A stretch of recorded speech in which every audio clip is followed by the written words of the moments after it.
নমস্কার।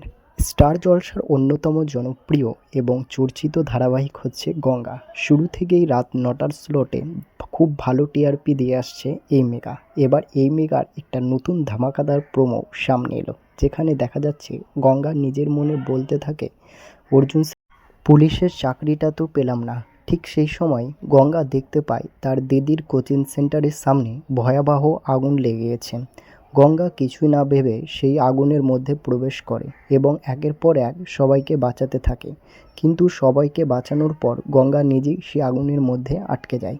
তখন অর্জুন স্যার আগুনের মধ্যে প্রবেশ করে এবং গঙ্গাকে বাঁচায়। তারপর কিছুক্ষণ পরে আরেকটি সিনে দেখা যায়, অর্জুনের পুলিশ ডিপার্টমেন্টের হেড স্যার বলেন যে গঙ্গার মতন সাহসী একজন আমাদের ডিপার্টমেন্টে দরকার। তখন অর্জুন বলে, দেখো গঙ্গা, তুমি চাকরিটা পেয়ে গেছো, কিন্তু গঙ্গার কিছুতেই জ্ঞান ফিরে না। তো গঙ্গার এই নতুন প্রোমো আপনাদের কেমন লাগলো কমেন্টে অবশ্যই জানান। ভিডিওটি ভালো লাগলে লাইক করুন এবং এরকমই ভিডিও পেতে সাবস্ক্রাইব ইউনিক বাংলা।